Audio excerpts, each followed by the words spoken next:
Hare Krishna, Srivas Prabhu. Thank you very much.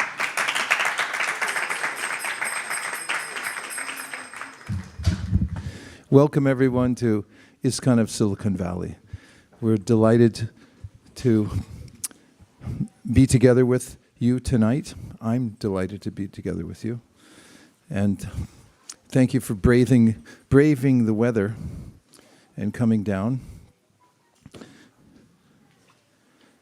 Our organization is one that is specifically for disseminating knowledge. There's a system through which knowledge gets passed down, and it's that there are those who are interested in discovering the ultimate goal of life and the way to bring out their full potential, who then sit with those who have gone through the same process themselves and learned from those wiser than them, and then it gets passed down to the next generation. The term disciplic succession means that there's a sense of discipline in organizing one's life so that one can take in this information and then apply it. In fact, the word discipline itself comes from Latin and it means learner. And there's indication in the wisdom literatures like Bhagavad Gita and the Sri Upanishad, and more recently a book called Upadeshamrita, that when one is able to control one's senses, through having a strong will to bring out one's full potential, then there's an opportunity to listen and amend one's life in such a way that one can take advantage of being a human. So this is another important point, which I'll get to in a minute, but the reason that this organization was founded, or I should say, the reason that our founder incorporated as International Society for Krishna Consciousness was because he saw a need, especially, well, all over the world, but he was asked particularly by his teacher to bring this process of Bhakti Yoga, as it's called, to the West so that people could take advantage of it. And to do that requires a little bit of organization, because you can talk to a few people at a time, but in order to reach more and more people, there has to be some system so that it can be inculcated and each one teach one, and there can be centers of learning. So around 1965, our founder, Acharya, whose name is A.C. Bhaktivedanta Swami Prabhupada, founded the organization ISKCON in New York City, and then expanded it to various other places around the world. One of them was San Francisco. San Francisco was, in fact, the second place where this organization took hold, took root. In fact, some of the, or at least one of the original founders of the San Francisco Center is not so far away from here. He's up in the Santa Cruz Mountains, probably snowed in or something right now. I talked to him a couple days ago, and he lives kind of in the forest in a cabin. Does a lot of writing and things like that. Shyamasundar Prabhu. And from San Francisco, there was Montreal and New Mexico, and then it spread all over America, and then it went to Europe, and then Asia, and now on every continent, and I sort of loosely claim Antarctica because recently we sent an expedition up there to install some books, which is a good place to start. Humans and books go well together, and especially if you're snowed in, which people are normally up in Antarctica. So we're fortunate because San Francisco, or at least I feel fortunate. San Francisco is my hometown. I grew up in Walnut Creek, California, actually Lafayette. I was born in Walnut Creek. And then when I had an urge to know about the purpose of life, which came upon me quite strongly in my high school years, around junior year of high school, then there was a center available to me. At that time, it was in the Mission District in San Francisco, a little different from the suburbs of Lafayette. Nonetheless, I didn't even notice it. That is the seedy conditions, because when I came to the San Francisco Center, the ISKCON of San Francisco, I felt as if I had entered an oasis. There was a different atmosphere there. It smelled clean, it looked clean, it was, everyone was interested in what I was interested in, which was practicing in such a way that I could realize my spiritual potential. So right now, all over the world, in thousands of locations, people are meeting like this. And the first process of Bhakti Yoga is called hearing, to just hear from the authoritative literatures like Bhagavad Gita. And then the second is to chant. So whatever we generally hear about, then we speak about it or we sing about it. It's kind of natural. So it's a simple process. You can attain enlightenment and realize your full potential by hearing from the right source. And then after that, by speaking about it, you get to hear it again, and others get to hear what you heard in the first place. And that's one of the reasons it spreads so easily, because it's so simple. And also it's effective. We can notice a difference in our lives when, for instance, we hear something that is what we call transcendental. It's spiritual subject matter or spiritual sound vibration, and when we hear a material sound vibration.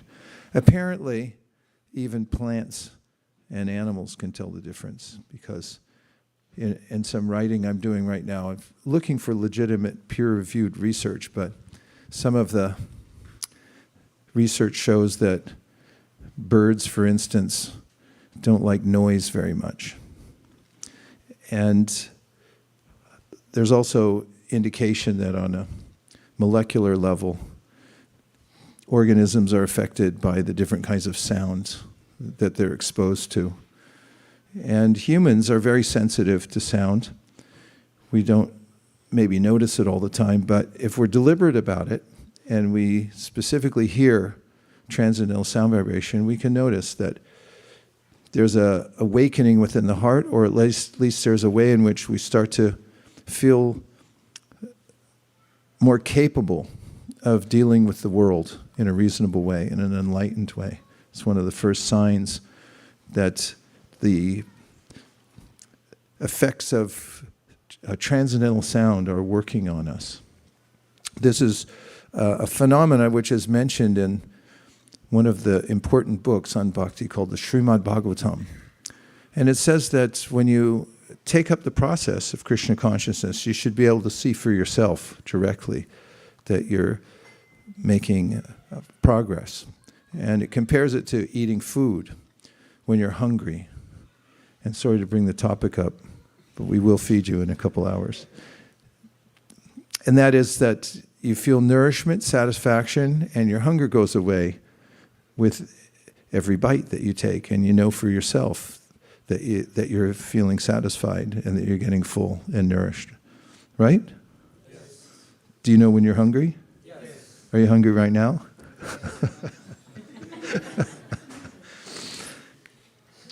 And when you do eat, you get full. So in a similar way, this teaching from the Srimad Bhagavatam says that when you take up the practice of what's called Shravanam Kirtanam, has everyone tried saying that? Shravanam Kirtanam. So Shravanam means hearing, and Kirtanam means speaking or chanting. When you do that with some kind of consistency, then you'll start to notice that you feel detached from things that aren't as important. They start to look not as important as you thought they were. This is called virakti. Just like when you're starting to get full and somebody says, would you like a little more? And you say, I'm not sure, maybe not. Have you ever had that happen? Yes. You've had enough? Yes. So that's a symptom of becoming spiritually awakened, that you start to feel full in yourself. You don't need some of the trivial types of things. They're called, actually, there's a term for it that can be helpful. They're called, or the phenomena is called asat trishna. So sat means something that exists, and asat means something that's temporary. It's here today, gone tomorrow. And trishna means thirst. So sometimes we have thirst for things that are impermanent, and this is a mistake, according to the Bhagavad Gita, because it won't fulfill your desire. So you should look for things that are permanent. And when you start to experience what a spiritual contact feels like, then you're just not interested anymore in contact with things that are temporary, that are here today and gone tomorrow. Does that make sense? Yeah. So that's one of the effects of hearing and chanting, or shravanam kirtanam. And another is that there's you have revelation.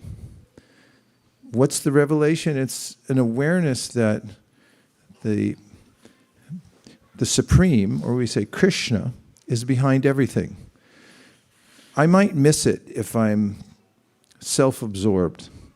For instance, the sunrise, which wasn't much to behold this morning. I was up making films this morning when the sun was coming up, and I didn't really see much of the sun.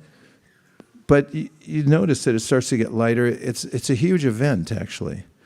And if you think about what the sun is and what it's doing for us, we might actually become overwhelmed with gratitude and wonder.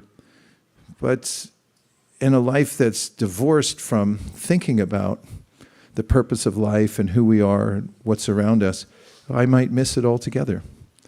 And I might not even think about the ways that my heart is beating without my encouraging it, just does it on its own. Digestion is going on. Good ideas, hopefully, are coming into the mind, even after I contemplate for some time and then I can't come up with the answer and then suddenly it comes to me. Have you ever had that happen? Yes. And there's myriad other ways in which we might notice the miracles of the world. So that starts to become apparent to somebody who's hearing and chanting. It really makes life exciting, because if you think about it, there's no one instance in our life that's the same as another. Everything's always an unfolding miracle. What to speak of the way things are going on.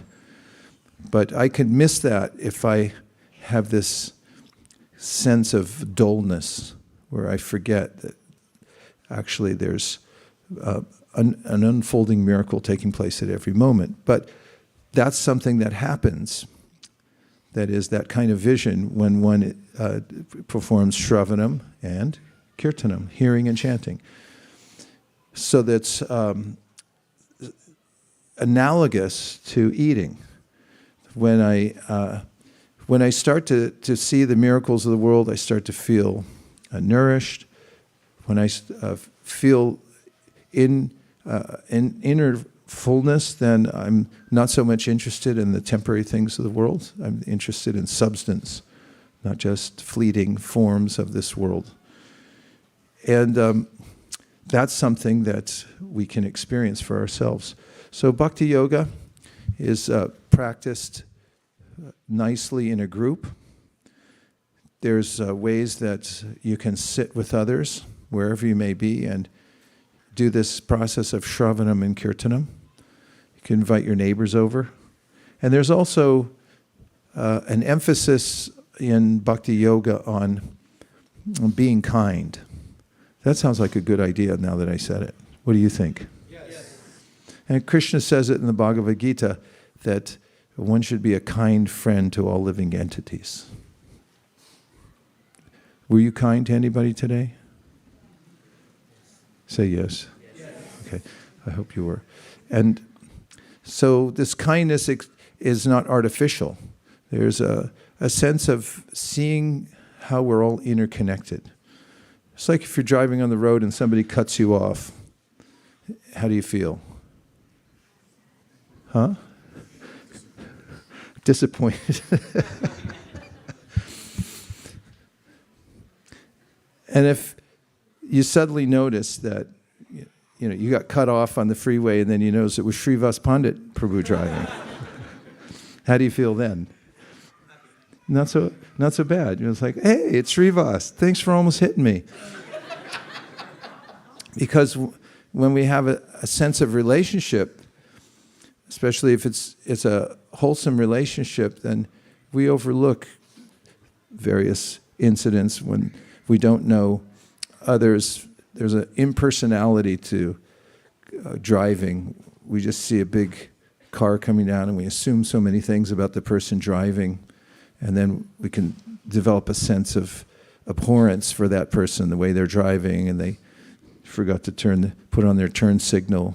They put my life in peril and so forth. But if you know the person, it'll say, oh, it was my mom. She forgot to put on the turn signal.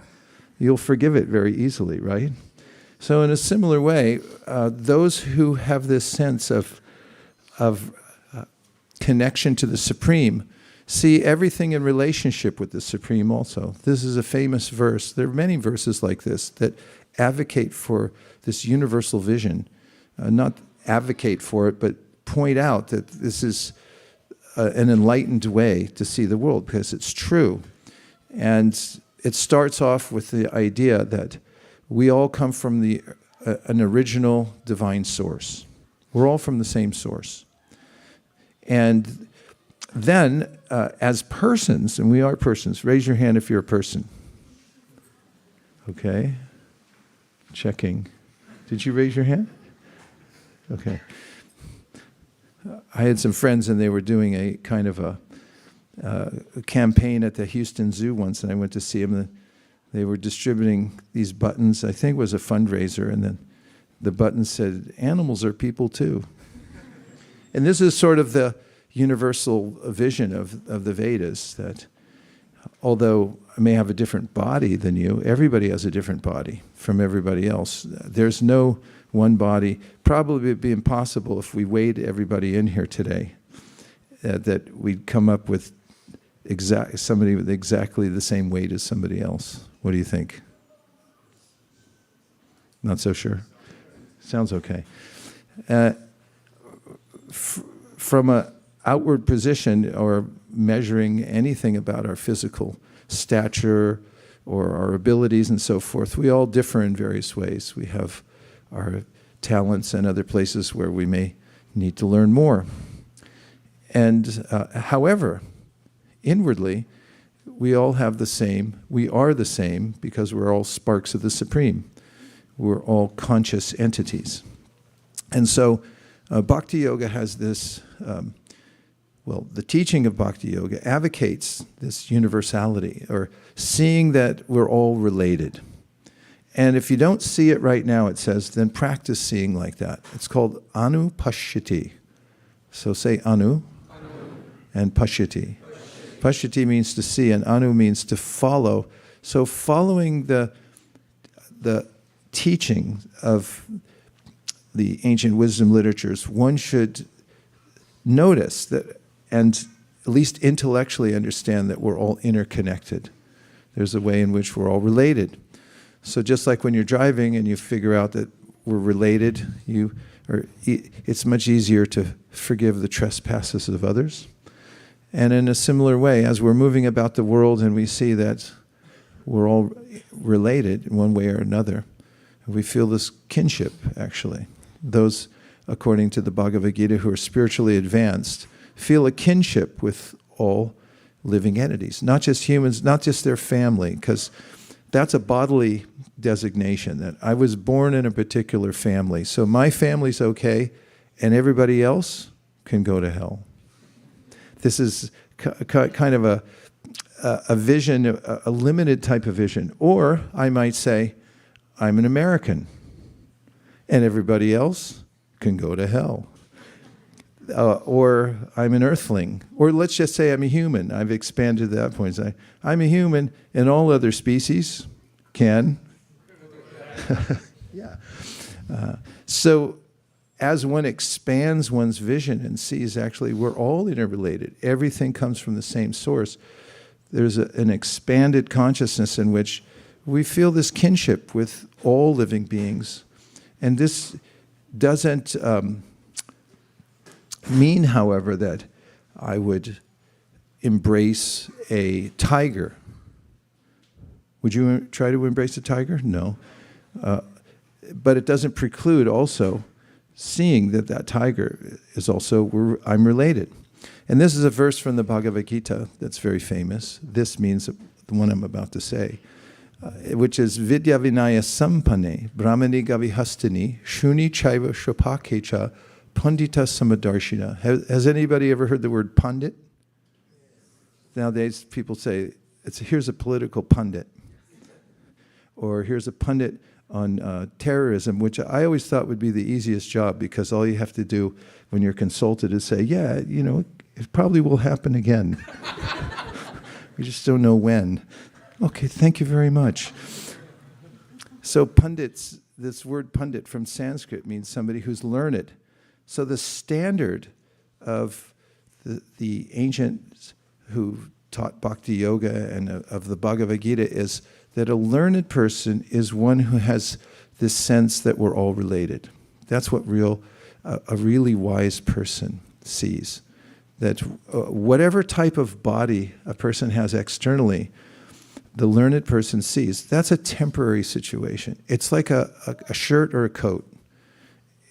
And behind that is the animating particle, which is a particle of consciousness, or a spark, rather, of consciousness. So like there's a fire, and sparks from the fire. And Krishna says that's the most amazing thing in the universe, is that spark of consciousness. And if you were to take one individual spark of consciousness and put it on a scale, and then you put everything else in Silicon Valley on the other side of the scale. I'm talking about a pan scale. You know these kind? Yeah? Okay, so we put a spiritual spark. If you're a spiritual spark, raise your hand. Okay, so we could take any one of you. And just the spiritual spark, and you put it on the pan scale, and then you put all the things in Silicon Valley on the other side. What's the name of the electric car? Tesla. What's the fancy Tesla called? Tesla Roadster. No. Tesla Huh? Plate model. No, there's a fancy Tesla. Plate model. No. Yeah, ask Priya Kishori. She knows what it is. Okay, then you put the fanciest car on the other side, which is weightier, which is of more consequence and more important. The spiritual spark or the fancy Tesla? Spiritual spark? What if you put two Teslas? What do you think? Huh? Spiritual spark? Okay. How about if you put, what's the most expensive house in the Bay Area? How much is it? $100? $120? You put that on, okay, you got two fancy Teslas, and I don't know the name of those. You put those on one side of the scale, plus the most expensive house in Silicon Valley, and the spiritual spark on the other side. Which is weightier? Which is more important? Spiritual spark? What am I going to do? What am I going to put on this side of the scale to get it to move? Well, the answer in the Bhagavad Gita is nothing. There's nothing you can put on there. You could put the whole universe on there of things, because there are different categories of energy in the world. And this is one of the most important teachings of the Bhagavad Gita that can change our lives in 1 second. Krishna says in the Bhagavad Gita that there's a lower energy and a higher energy. And he even catalogs the lower energy. He says there's earth, water, fire, air, ether, which means like space, mind, intelligence, and false ego. These, he says, are the gross and subtle, wait for it, material elements. So they're gross and subtle, but they're all material. And he says, besides these, there's a different category of energy. And that category is the category of consciousness. It's not something that you can describe with a mathematical equation. It eludes physics. Physics studies all the elements of the material world. As Chaitanya Charan Prabhu likes to say, the science and physics studies matter, and the Bhagavad Gita studies what matters.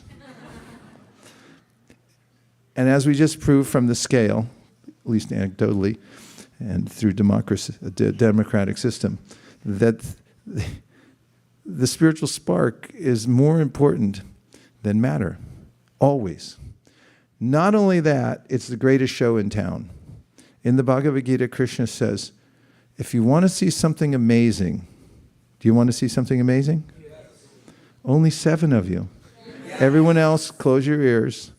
Okay. It's yourself. You are the most amazing thing there is. And the Upanishads, which start to nudge us to say like, hey, excuse me, there's something more to life than just trying to get ahead. In fact, there's different parts of the ancient literatures, and some of them are just to show us how to live in harmony with nature so we can get a little more out of it, or a lot more out of it. But no matter how much you get, the Upanishads come along and they rouse us and they say, guess what? There's something that's much better. It's infinitely better. It's a different category of happiness, and it comes from your own self. So look within. If you want to see a sample of what your origin is, look at yourself, because you come from there. But they add, you're not your body. So you can't count that part.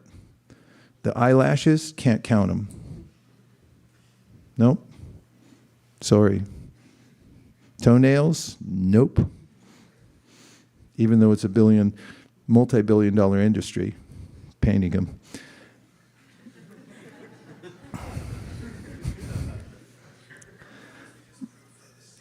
See? So, we have the greatest show on earth already going on within us.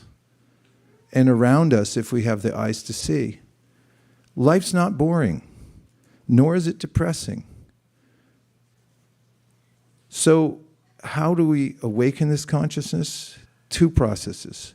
Shravanam, which means hearing, and then chanting. And we have a special gift. Do you want to know about your special gift? You all have it. Yes. You get a car. Check and see if you have ears. Are they there? Yes. Were you thinking about it before I said that? No, you forgot. So these are your instruments for Shravanam. And that's all you need. And luckily, they're thrown in for free when you get a body. Come out as a little baby and it's like, 2 ears? Yep, okay. He's ready to get enlightened. He's got 2 little ears. And then you have a tongue. Check and see if you have a tongue. It's in there, right? Very fortunate. So the whole process of Krishna consciousness is already arranged. That is, the instruments we need are already arranged to take advantage of the process of Krishna consciousness. So it's easy to do. It's simple. Anyone can do it at any time, in any place. You don't need a church house. You don't need a temple. That's from a song, actually. You can be anywhere. You can be in a field. You can be in a tree. You can live in a car. You can be anywhere. And perform the process of Shravanam Kirtanam. There's no time or place when you can't do this. And even if you can't say it out loud because you're in the library, you can say it in your mind. The vibration can go internally, and you'll feel this sense of spiritual enlightenment. What do you think so far? You okay? All right, let's test it out. We're going to do a little experiment, and this is how what we call the Hare Krishna movement. Call it that because we chant Hare Krishna. So everyone said, that's the Hare Krishna people. Yeah, so this Hare Krishna movement actually started over 500 years ago in Bengal, in a little place called Shantipur. Shanti means peace, and Pur means city, so a little peaceful city. And we were just there. And we visited the place where a great person and teacher named Advaita Acharya, everyone please say Advaita Acharya, started the Hare Krishna movement. And I'm happy to say, because it takes away all other obstacles, that he did it by himself. So he was alone, and he decided that he was going to chant Hare Krishna and pray that everybody in the world could also get the same benefit of the transcendental sound vibration. That was his main purpose in life. So he found in an ancient scripture a verse that said, if you offer water from the Ganges and a leaf from the Tulsi plant, which is a sacred plant, and you offer these to God and you pray, then he'll give you anything you want. And if you don't have a Tulsi tree, see me afterwards. So he did that over and over again. And his main thought was, the world is a sad place for people because they don't have this knowledge. Please come personally and introduce it. And so one of the famous incarnations of Krishna appeared soon afterwards because of his prayers, the prayers of Advaita Acharya there in Shantipur, which is a place you can still visit, and you can see where Advaita Acharya sat 550 years ago and made these prayers. And then this very special incarnation of Krishna came to the world, an avatar. An avatar means one who crosses down from a higher level to a lower level to give assistance. And Chaitanya Mahaprabhu came to teach that in this age that we live in called Kali, you can attain spiritual perfection without any extra paraphernalia, just your tongue and your ears, and by this process of Shravanam and Kirtanam. And also, we can take from the example of Advaita Acharya that you can be anywhere, even if you're by yourself. And if you sincerely try this practice, just chanting, then all necessary paraphernalia will come into your life. Everything you need to advance spiritually will come to you, to your doorstep, into your life by this process of hearing and chanting. It's so powerful, it's magical, and this is the very simple system of Bhakti Yoga that's being taught in centers like this all over the world that anybody can take up. So hear, chant, and be kind to all living beings. How does that sound? Sounds okay, right? Not that good? All right. So let's try the Shravanam Kirtanam process. And what we're going to do, we're going to experiment with this mantra. Now, I give a little caveat because when you chant this mantra, anything can happen. It's like when you say it, it can take you to another world. And many amazing changes can take place in your life when you do this. You may not even be able to maintain the status quo of feeling the pressure of material life, or feeling bad about all the student loans you still have,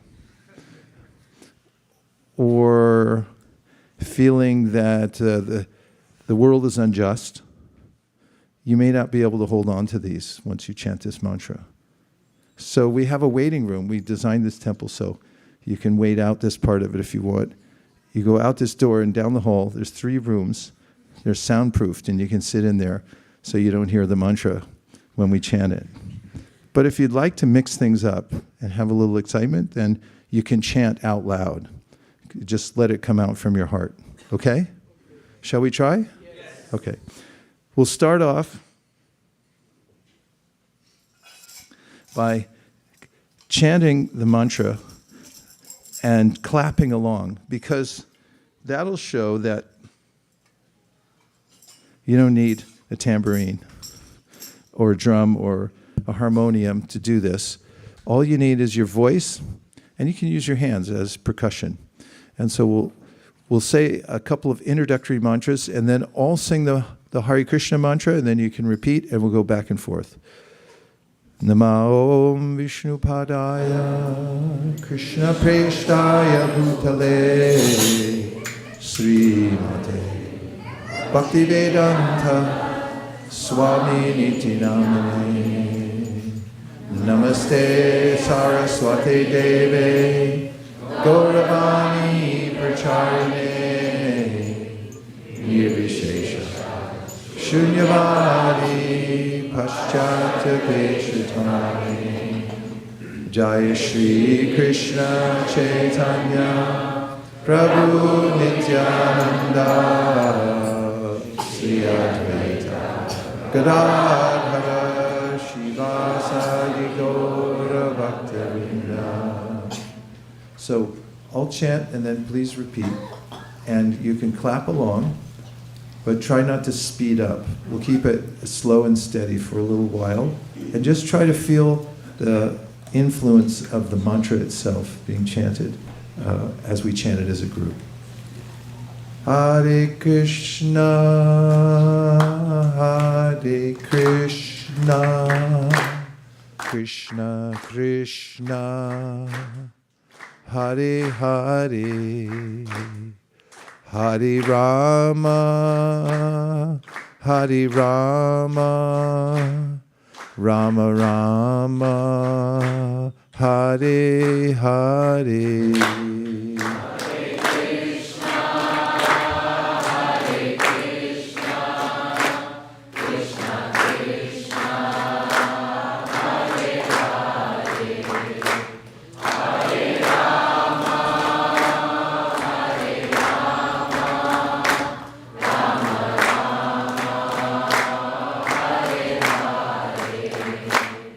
Hare Krishna, Hare Krishna, Krishna Krishna, Hare Hare, Hare Rama, Hare Rama, Rama Rama, Hare Hare.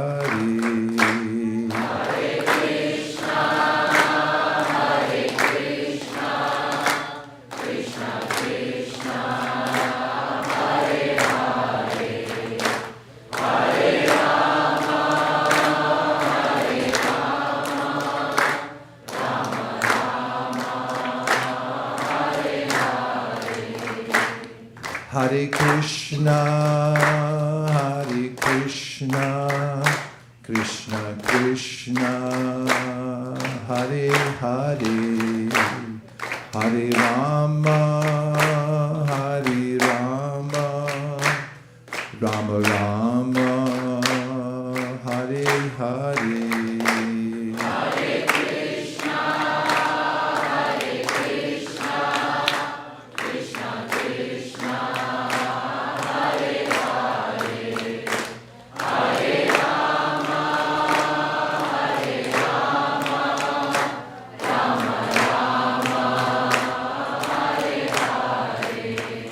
Hare Krishna, Hare Krishna, Krishna Krishna, Hare Hare, Hare Rama, Hare Rama, Rama Rama, Hare Hare.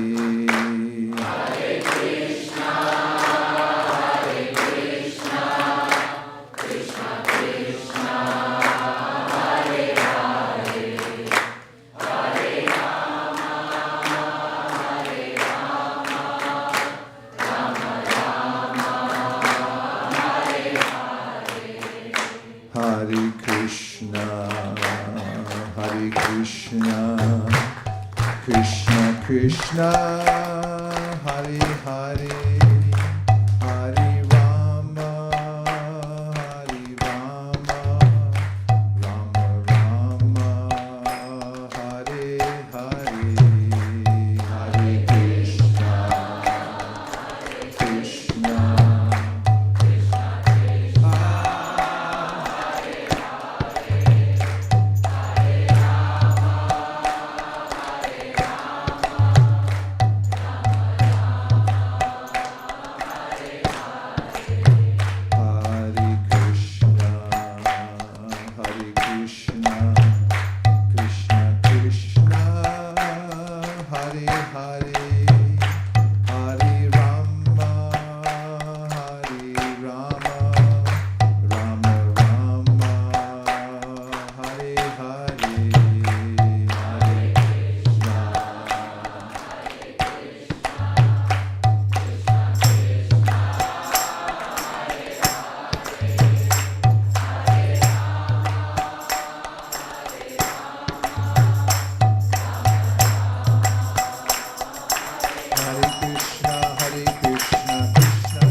Govinda Jai Jai, Gopala Jai Jai. It's easy.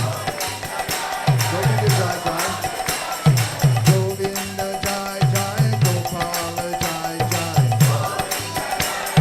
Next part.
Radha Hari Govinda Jai Jai.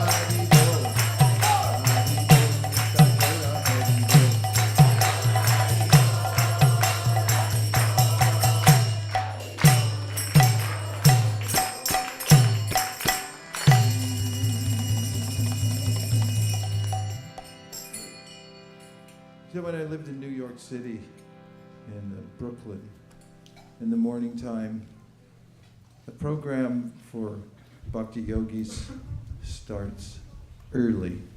So you get 2 days in one. Starts at 4:30. Of course, you have to get up earlier than that. I'm not trying to scare anybody away here.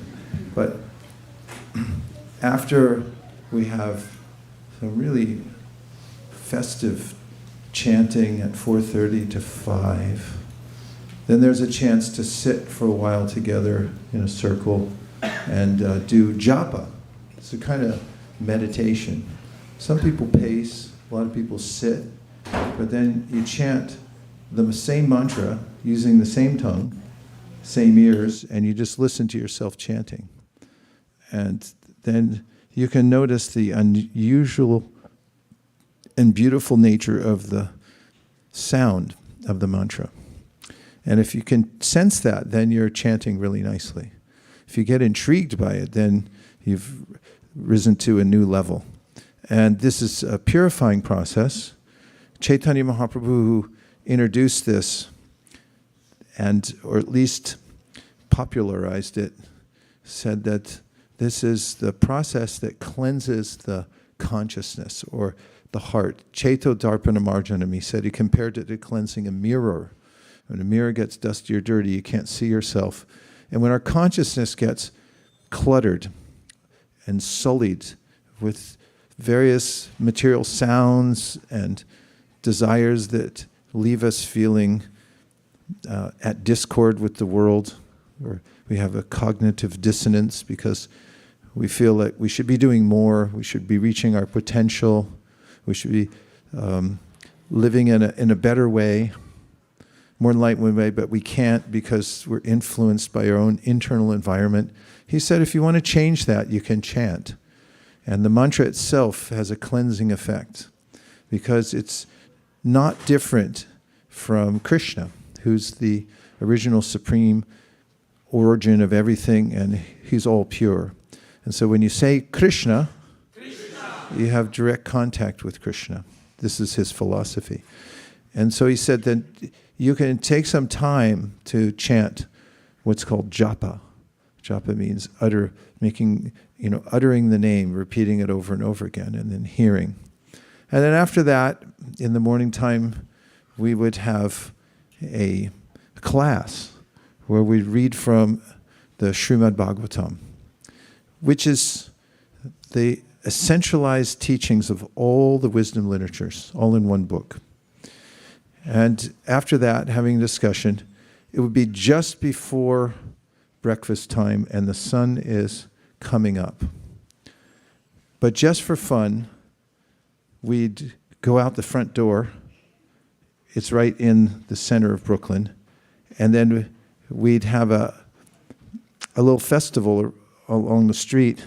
Have one of these drums like this. Let's hear it. It's called a mridanga, or a kol. And we have some kartals, demonstration from our kartalist, certified kartalist. And so we'd have some of that, and then we'd all come out as a group. And this drum, stand up, you can show how you can wear it around your neck.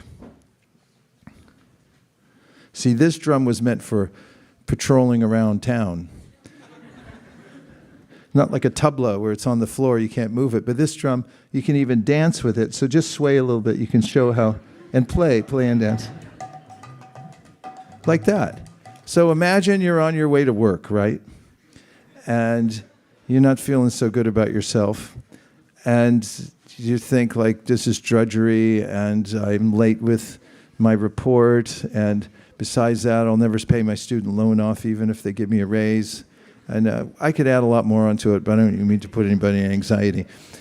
And then all of a sudden, bursting out the door, you get, okay, you stand up too.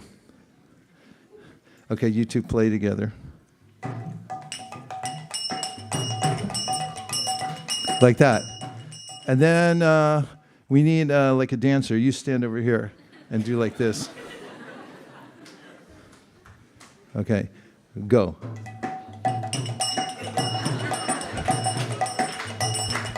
Nice, right?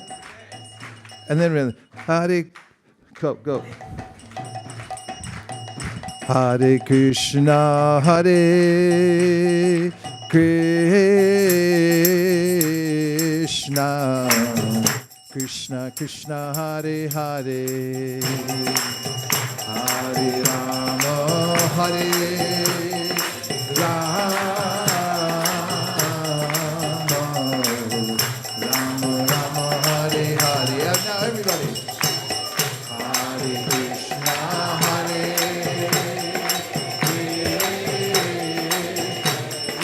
Come on, put a little into it. Krishna, Krishna, Hare Hare, Hare Rama, Hare Rama. Part 2. Hare Krishna, Krishna Krishna, Hare Hare.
So, what if you were on your way to work and all of a sudden you saw that burst out the front door?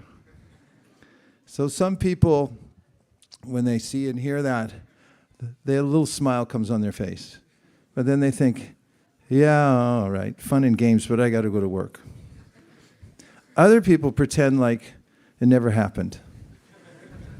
I don't believe in you. And other people suddenly break into dance themselves. They can't help it. People have different reactions according to their own receptivity. So this is another principle that is taught in the Srimad Bhagavatam and Bhagavad Gita about Bhakti Yoga is all the gifts of the world are available to us right now, at this very second. It's only our receptivity that limits us or allows us to take all of those gifts. And according to the teachings of the Vedas, our life is meant for happiness, for joy. And the more we can refine our consciousness, the more we can take in the unlimited gift of joy or bliss. It's ever increasing. And isn't it amazing that that's what human life is meant for? It's meant to actually come to the plane of bliss, the plane of happiness. And this is what Sri Chaitanya Mahaprabhu taught. So he said, in every town, there should be this kind of dancing and kirtan. Why not? Why just put on earplugs, go to work, come back, get sick, get well, hang around an inkwell? Just add this transcendental vibration to every town, to every office building, everywhere. And everything becomes transformed as our hearts become transformed. So this is a system that should go all over Silicon Valley. What do you think? Yes. Yeah, and all the people can join in on a regular basis, and everyone can move up here by 7.2 inches.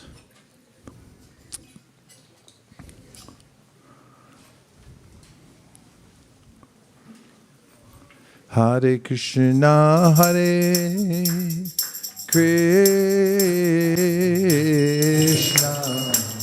Krishna Krishna, Hare Hare, Hare Rama, Hare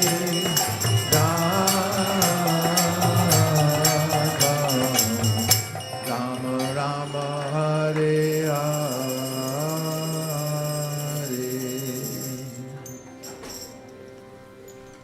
Now, another aspect of Bhakti Yoga that comes directly from the Bhagavad Gita. Bhagavad is a name for the Supreme. It means the one who has all beauty, all kindness. Everything that we're looking for comes from our original source. And he's called Bhagavan. So in short, Bhagavad means that person from whom everything else emanates. And Gita means a song. So this is the song of the Supreme. So by hearing this song, then we get purified intelligence. It's very important to have that because there's a hierarchy. The lowest is the senses. Above the senses is the mind. Above the mind is the intelligence or the intellect. And above that is us, the spiritual being or the particle of consciousness that animates the body and that has will and volition. Now, I'm going to read you one verse from the Bhagavad Gita in the 18th chapter in which Krishna talks about how we can become intuitive and we can actually hear his voice. And it starts off, Chaitasa Sarvakarmani. That is verse number 18.57. And the translation is, in all activities, depend upon me and work always under my protection. In such devotional service, be fully conscious of me. Now, what process of Bhakti Yoga are we doing right now? Shravanam, Kirtanam. Who's doing the Shravanam? Hopefully you. And who's doing the Kirtanam?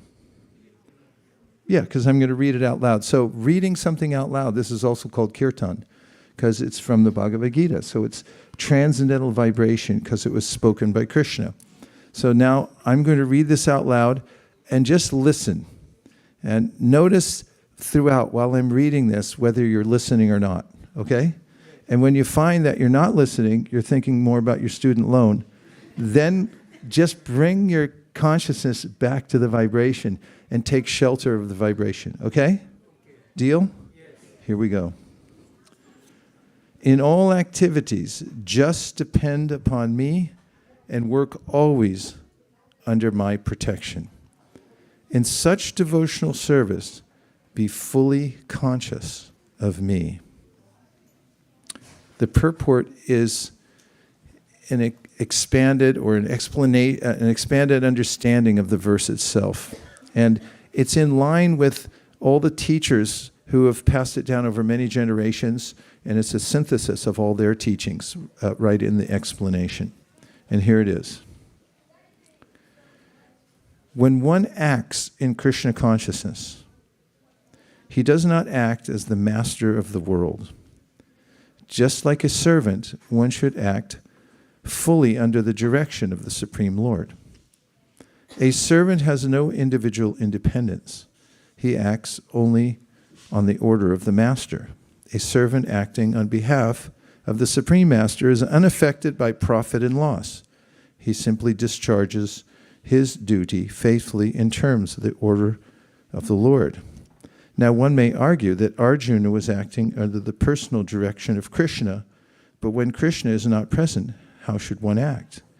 If one acts according to the direction of Krishna in this book, as well as under the guidance of the representative of Krishna, then the result will be the same. The Sanskrit word matpara is very important in this verse. It indicates that one has no goal in life save and except acting in Krishna consciousness just to satisfy Krishna.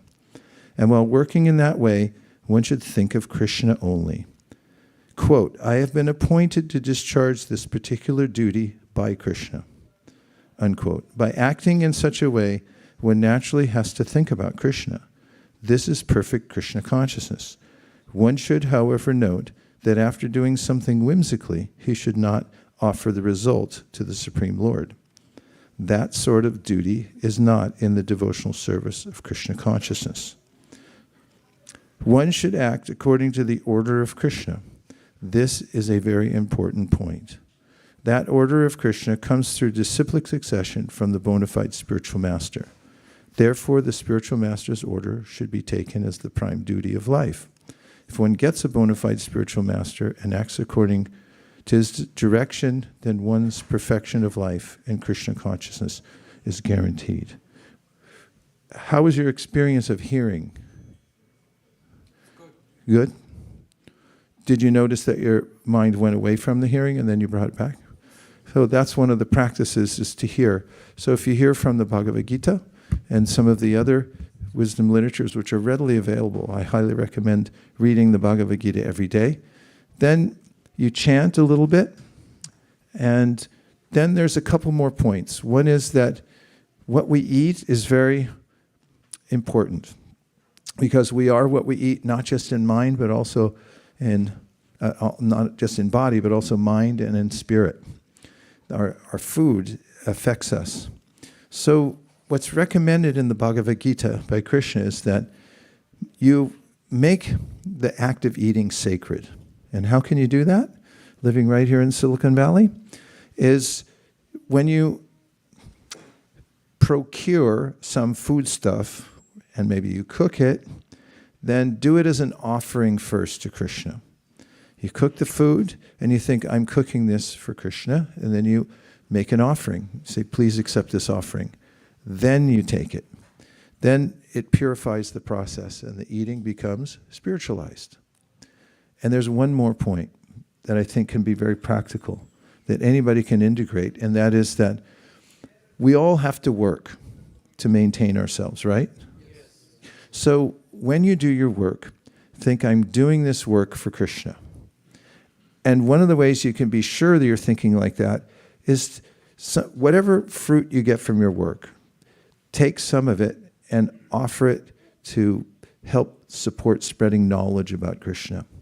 For instance, sometimes people offer a donation to help print books so that people around the world can read them. Recently, we sent books to Antarctica because we found out that there's some scientists who live up there, and they wanted the Bhagavatam, so they had to go to great pains, and somebody said, I'd like to sponsor those. They took money from their own paycheck, and they said, here, you take some of this. And there's ways in which some people give money from their own hard work to have this food that we call prasadam that's first offered to Krishna, and then we give it out for free here, there, and everywhere. Some people like to donate for that. There's myriad ways that you can do that. And if you take some of your income and you dedicate it to helping spread Krishna consciousness, this is a kind of yoga also called karma yoga. Have you ever noticed that wherever your money goes, your mind goes there? Like there's a box up here. You can try it tonight. It's right in the front. It's a very ornate box. And if you just have anything and you put it in the box, when you're going to sleep tonight, you'll notice your mind is still hovering here somewhere. And that's good because Krishna's here. You gave it to Krishna. And there's a point made in the Bhagavad Gita that if you make some sacrifice for the right cause, then actually you grow. It's kind of a miraculous experience, and we can experience it for ourselves, but by giving we grow.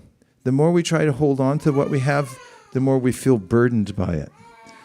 So these are some very practical and simple aspects of Bhakti Yoga that anybody can practice. And let's take a few questions, because questions in an assembly like this, where there are avid practitioners, sincere people searching for the truth and so forth, can really help to open up the conversation in a meaningful way. So would anybody here like to ask a question?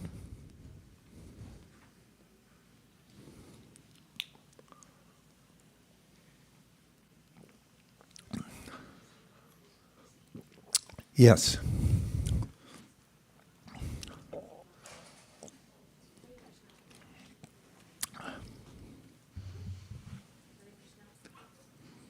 Tech support on aisle 2, please.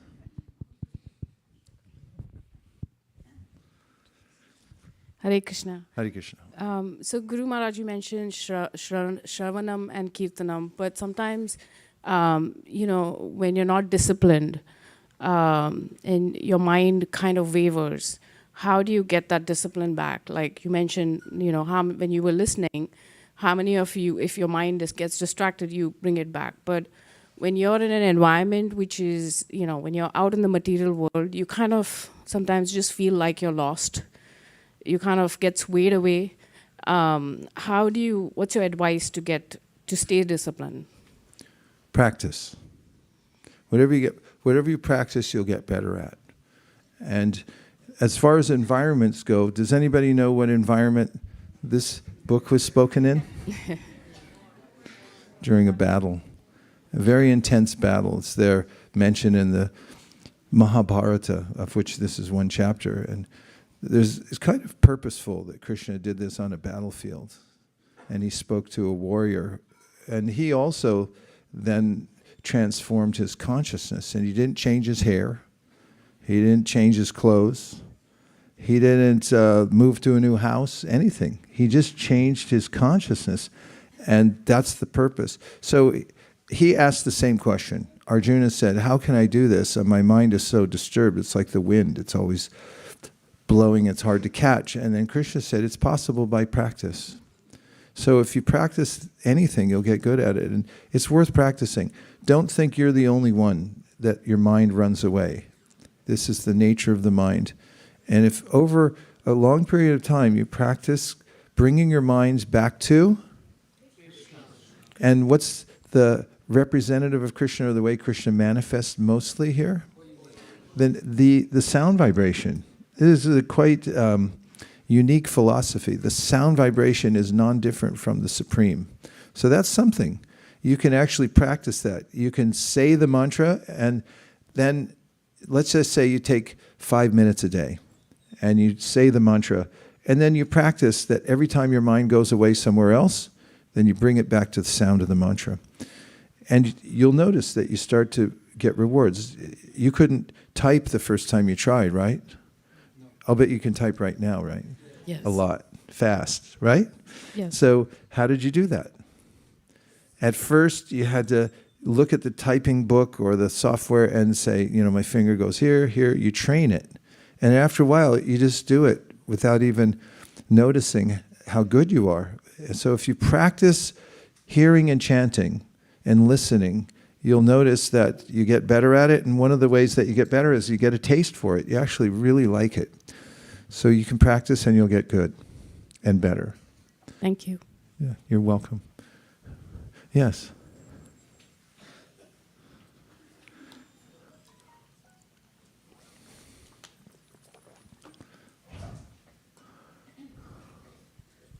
Hare Krishna Maharaj. Krishna. Just humbly begging for your blessing so that we can chant attentively every day. Okay, here's the blessing. That add on to your practice. Recite one chapter of Bhagavad Gita every day. This gives you, like anybody here take a multiple vitamin?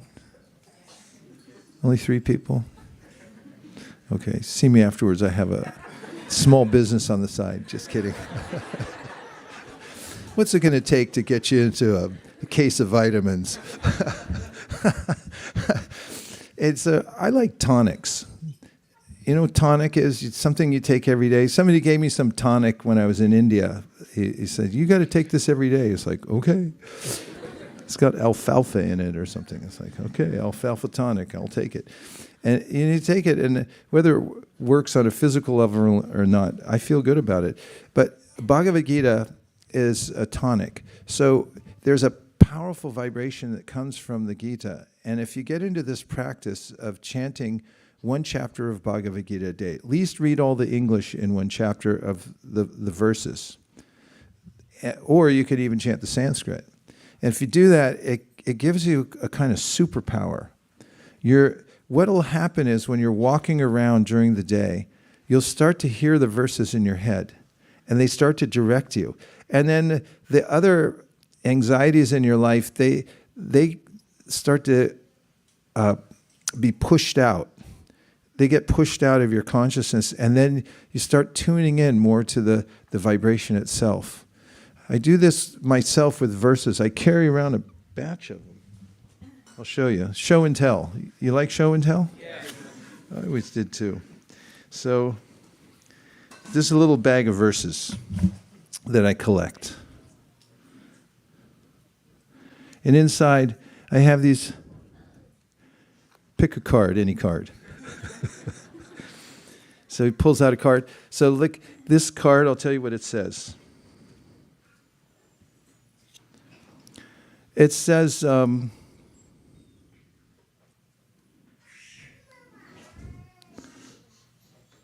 Srimad Bhagavatam. In the Srimad Bhagavatam, there are 10 divisions of statements regarding the following: the creation of the universe, subcreation, planetary systems, protection by the Lord, the creative impetus, the change of Manus, the science of God, returning home back to Godhead, liberation, and the summum bonum.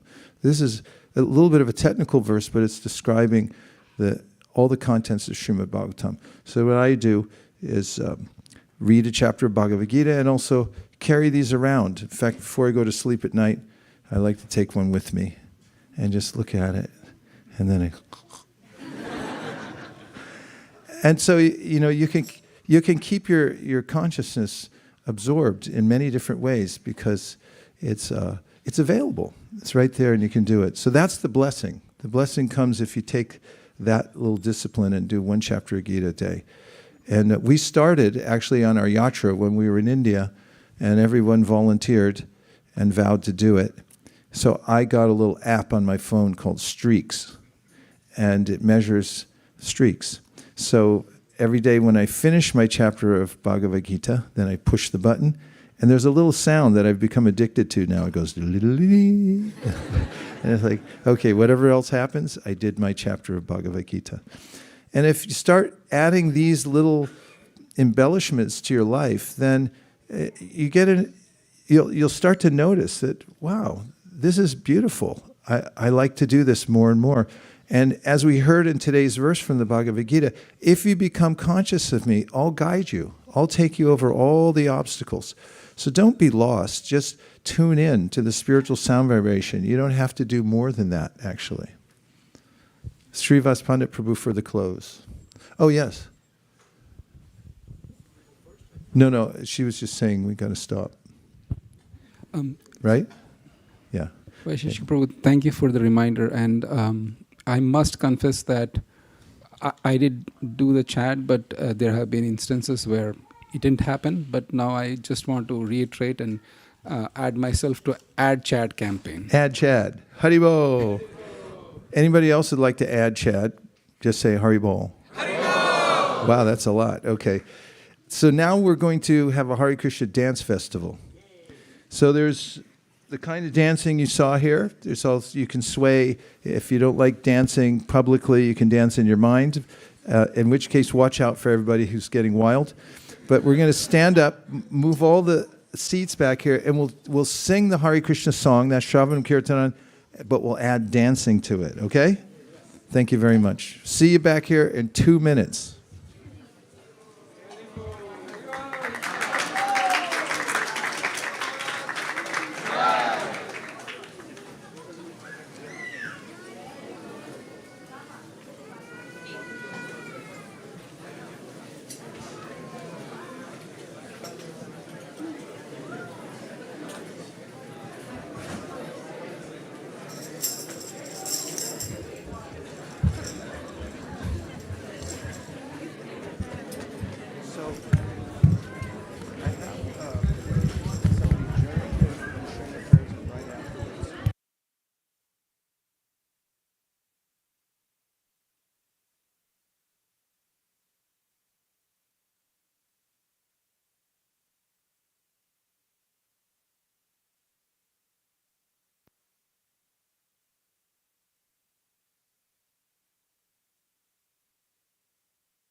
Padaya Krishna Preshtaya Bhutale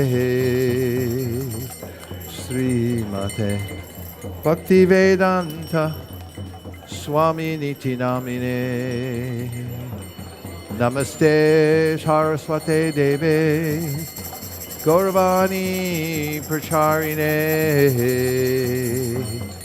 Nirvishesha Shunyavadi Paschatya Deshatarne Jaya Shri Krishna Chaitanya Prabhu Nityananda Sri Advaita Gadadhara Shivasari Gaura Bhakta Vrinda Jaya Shri Krishna Chaitanya Prabhu Nityananda Sri Advaita Gadadhara Shivasari Gaur Bhakta Vrinda Jaya Shri Krishna Chaitanya Prabhu Nityananda Sri Advaita Gadadhara Shivasari Gaura Bhakta Vrinda Hare Krishna Hare Krishna, Krishna, Hare. Okay, come on top.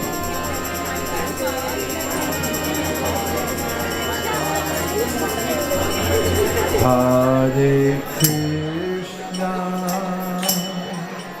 Hare Krishna, Krishna Krishna, Hare Hare,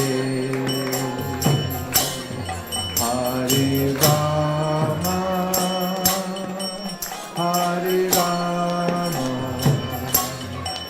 Rama Rama, Hare Hare.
Everybody.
Krishna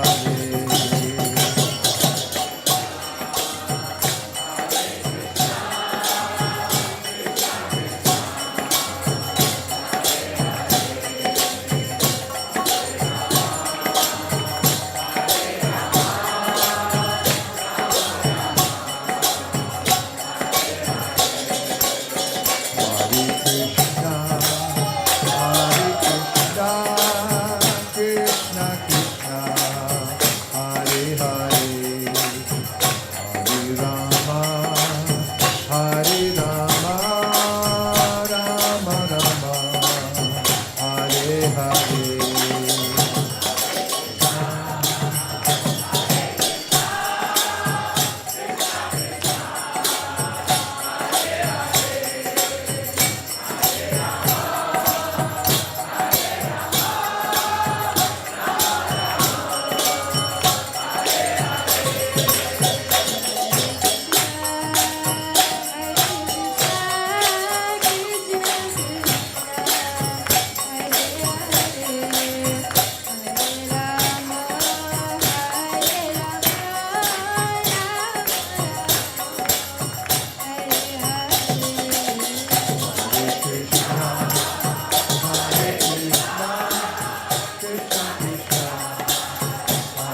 Krishna, Krishna Krishna, Hare Hare, Hare Rama, Rama Rama, Hare Hare.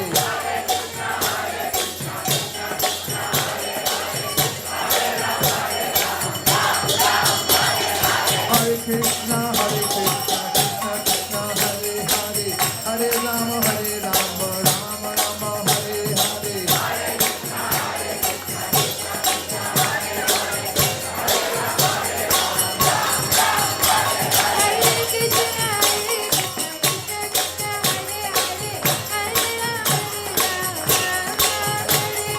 Hare Krishna, Krishna Krishna, Hare Hare, Hare Rama, Rama Rama, Hare Hare.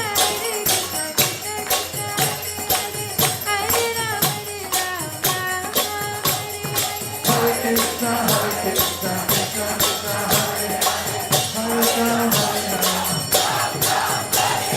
Hare Krishna, Krishna Krishna, Hare Hare, Hare Rama, Rama Rama, Hare Hare.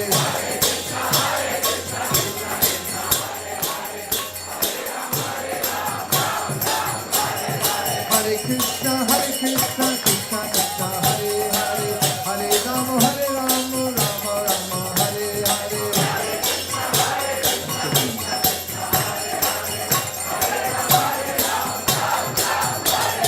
Krishna, Hare Krishna, Krishna Krishna, Hare Hare, Hare Rama,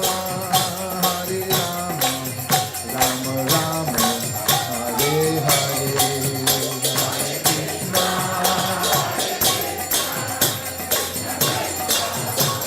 Hare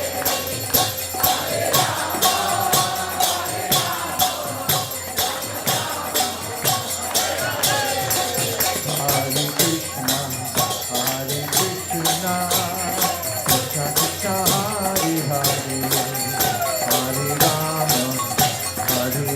Rama, Rama Rama, Hare Hare.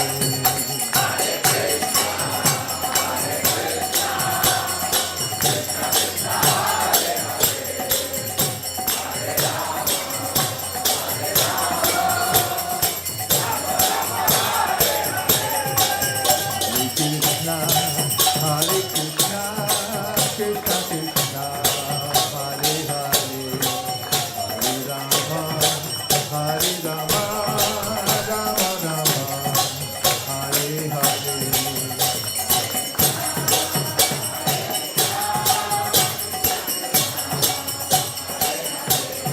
Krishna, Hare Krishna, Krishna Krishna, Hare Hare, Hare Rama,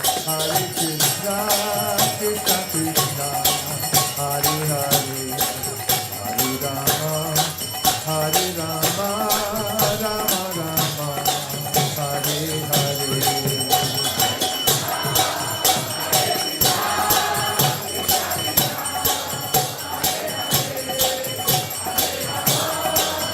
Rama, Hare Hare. Hare Krishna, Krishna Krishna, Hare Hare, Hare Rama, Rama Rama, Hare Hare.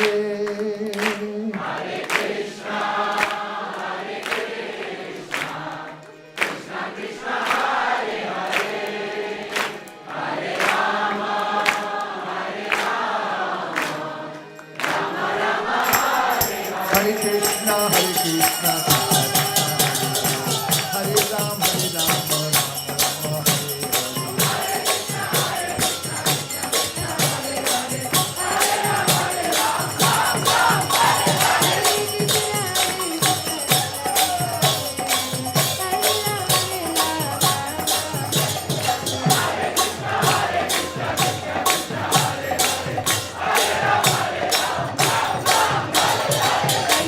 Hare Krishna,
Vishnupad Paramahamsa Parivajacharya Astotarastata Shishi Shriman His Divine Grace A.C. Bhakti Vedanta Swami Arsha Prabhupada Ki Jai Om Vishnupad Paramahamsa Parivajacharya Astotarastata Shishi Shriman Bhakti Siddhanta Saraswati Goswami Maharaj Prabhupada Ki Ananta Kuti Vaishnavinda Ki Namacharya Srila Haridas Thakur Ki Prem Se Kaho Shri Krishna Chaitanya Prabhu Nityananda Shri Advaita Gadadhar Shivasadi Gaur Bhakta Vrinda Ki Shri Shri Radha Krishna Gaur Gopinath Shamakunda Radha Kunda Giri Govardhan Ki Vrindavan Dham Ki Mathura Dham Ki Navadvip Mayapur Dham Ki Jagannath Puri Dham Ki Ganga Mai Ki Yamuna Mai Ki Tulsi Devi Bhakti Devi Ki Samabeta Bhakta Vrinda Ki Tagore Premanande.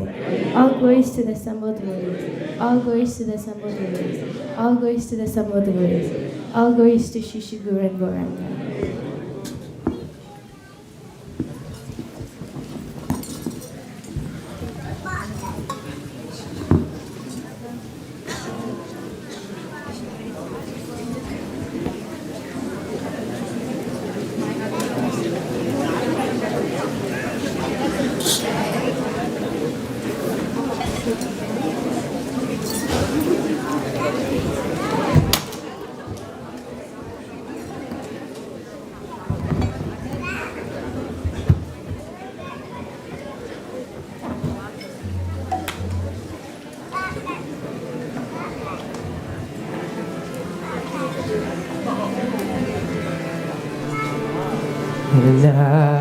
Namaste Narasimhaya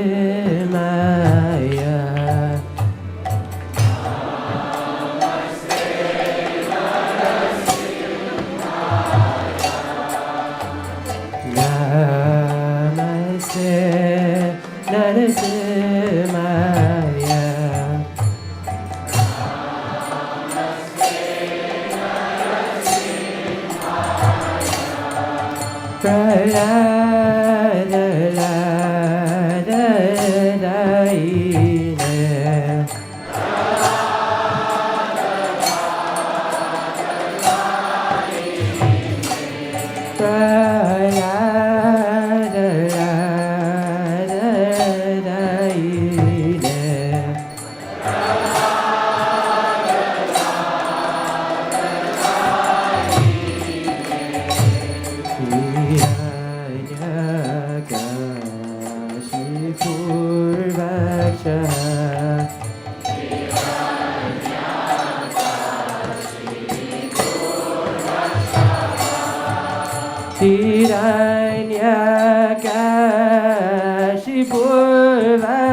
Punarashingamadin Sarana Prapare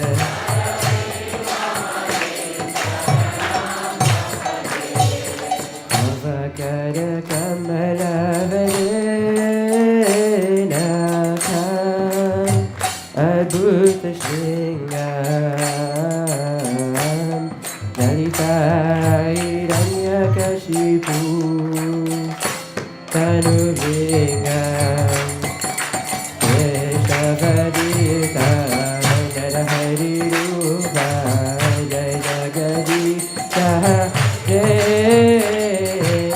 Jai Jagadisha Hare Jai Jagadisha Hare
Jai Jagadisha Hare Jai Jagadisha Hare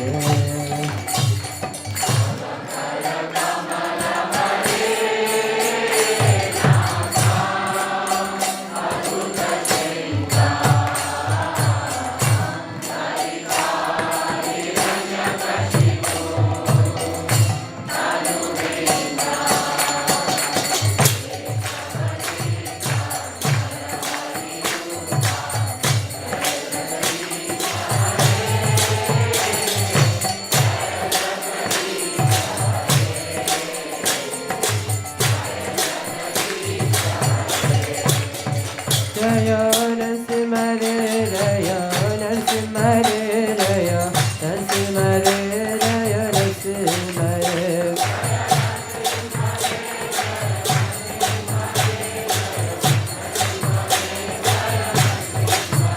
Jaya Bhakta Pralaya Jaya Pralaya Maharaj Jaya Pralaya Maharaj Jaya Bhakta Pralaya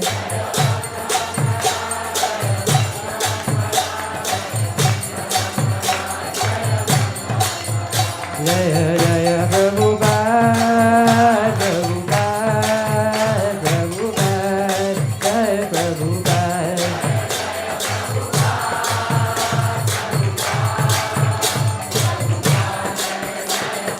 Gita Gora Hari Bo Hari Bo Hari Bo Gita Gora Hari Bo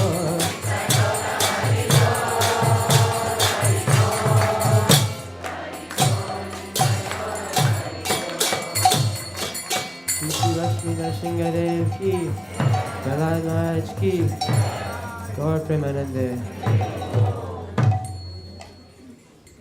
Hare Krishna. Welcome to ISKCON of Silicon Valley. We're so glad to see that you've all come here today on this Sunday evening, despite the very interesting weather that's happening in the Bay Area. We want to first thank His Grace Vaisesika Prabhu for giving such a wonderful class and leading the kirtan.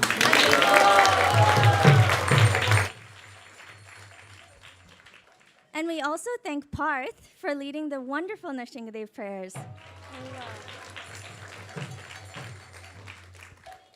Since we have such a huge turnout, I want to take some time to especially welcome those who are here for the first time. So by a quick show of hands, would you let us know that you're here? Wonderful. Welcome. Wow, so many.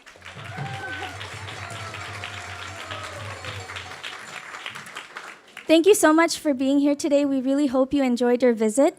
If you have any questions or we can make your stay better in any way, please reach out to myself or the welcome team, and we'd be glad to help you. We also want to thank the online broadcast team. We have several cameras around this temple and very high quality equipment so that we can broadcast whatever is happening in this temple room all over the world. So we had several of those members who joined as well, and we'd like to thank the broadcasting team and our audience. And Charanimai Prabhu headed up the broadcasting team today.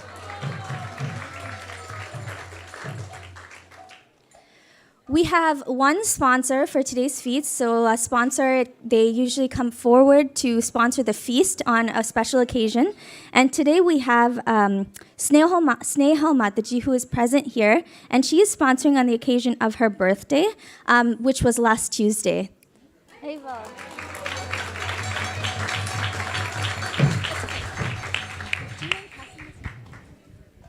Hare Krishna, everyone. I'd like to pray at the lotus feet of Shri Radha Krishna and all the devotees that I ascend spiritually and advance in Krishna consciousness and go back home, back to Godhead.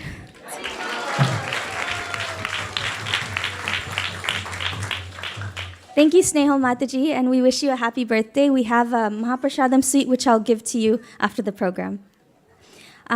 Now we'll move on to festival announcements because we have one of the biggest festivals of our year coming up.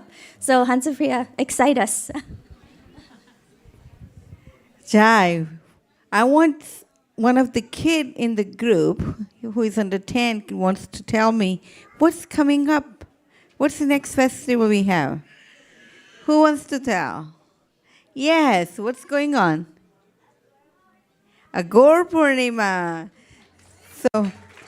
So we have beautiful deity of Sriman Mahaprabhu, and you could see that how mercifully he has his two hands out, and he's just giving us a beautiful mercy. And we are very blessed that we have Vaisesika Prabhu in town for Gaur Purnima.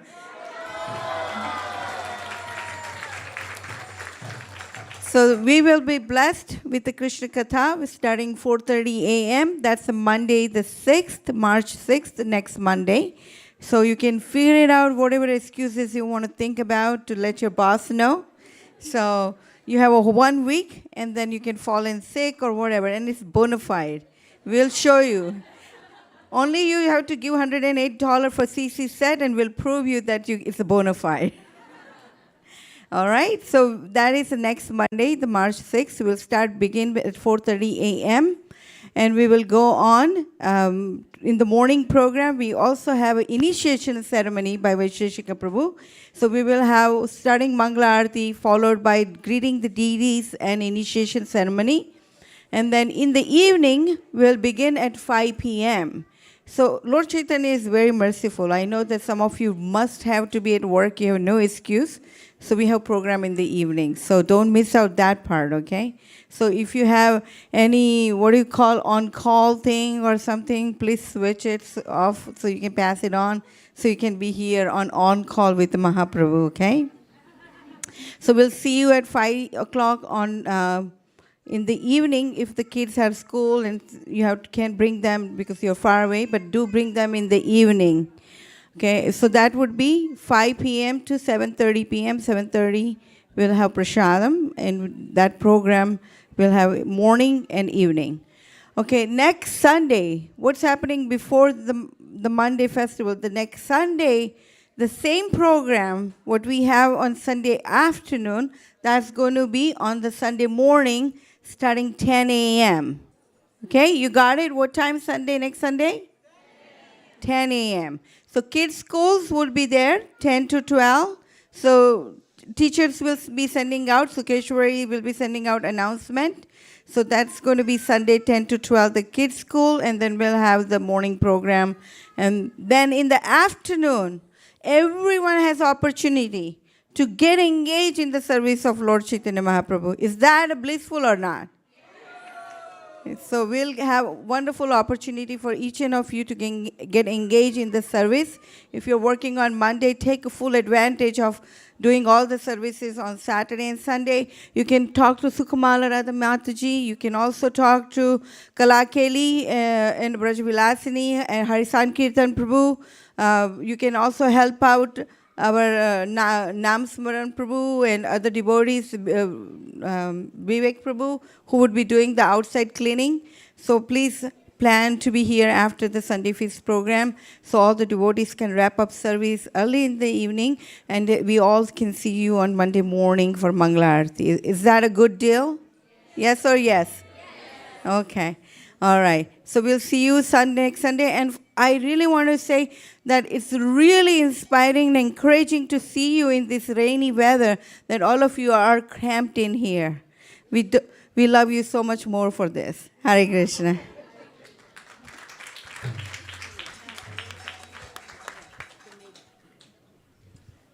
Thank you, and we look forward to seeing double the turnout, triple the turnout for Gaur Purnima. We have an exciting program here at ISV that's called Kirtan Mellows, and I had a wonderful experience with it where Govinda Prabhu, who is the head of this, he actually set up a kirtan with a wonderful family in the Bay Area, where Sachin, myself, a couple other devotees, we went to their home for a special occasion. We did kirtan, we shared Krishna consciousness with them, and they were so happy to be able to bring the temple experience into their home. And that was just one program, and Prabhu does this almost every week. The calendar is filled, and he's bringing and showering this nectar through this program called Kirtan Mellows. So if you would like to have a kirtan at your home, and this could be for any occasion, please reach out to him. He's over here. And I will. And he would be glad to set up so that a group of devotees can come over and they can bring kirtan to your home as well. So please reach out to Prabhu. All right, we have a special prayer request that just came in. This is for Deepika Mataji. She is currently in the ICU because she met with an accident, and she's a friend of one of our devotees. So we're seeking that all the devotees here pray to their lordships and to Lakshmi Nrsingadev that she makes a very speedy recovery and is able to return back to normal and be safe going forward. Thank you very much. All right, so we have prasadam. As you know, it's raining outside. It's also quite cold. So a couple announcements for prasadam. It will be served in the back corridor up against the $1 Million Wall. And we would like the devotees to line up inside. So you can make the line going through those double doors and gather your prasadam plate. Usually we have 2 lines, but this time it's just 1 line, and it's a pre-made plate. So you can just take the prasadam and come back through that door in here. And because there's a lot of devotees here as well, we should be more cognizant of how we use this space so we can line up so that everybody has a spot to sit inside and nobody has to be forced to eat outside because it is cold. So after prasadam prayers, let's line up through these double doors. Yep, and the cooks. Yeah. Hare Krishna. Today's prasadam was cooked by Siddha Katha Prabhu, Aditya Prabhu, Arun Prabhu, Aditya Prabhu, Chandani Mataji, Hema Mataji, Juili Mataji, Manasi Mataji, Mukta Mataji, Pranagopika Mataji, Savarna Gopika Mataji, Saili Mataji, Sri Devi Mataji, Sindhu Kanya Mataji, Shankar Prabhu, and Vinay Prabhu. And today's cleaning was done by Gauravacharya Prabhu, Rivan, and Vedant.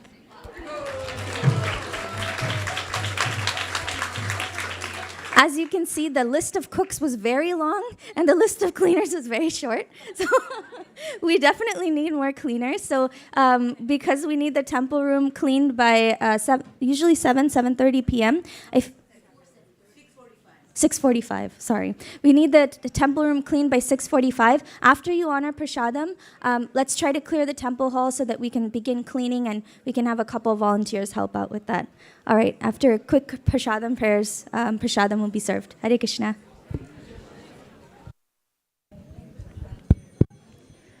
Sharira Vidyaja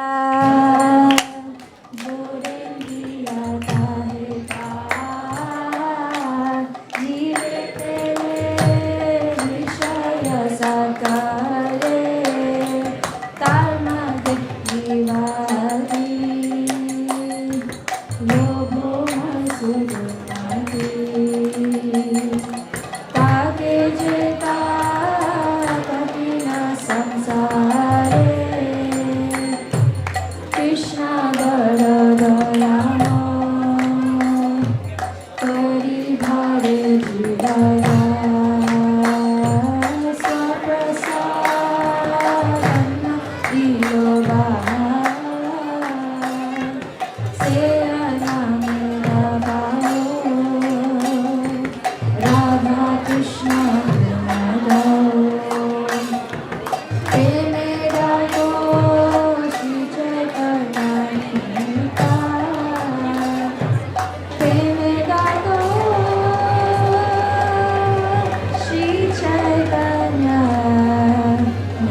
Bhagavad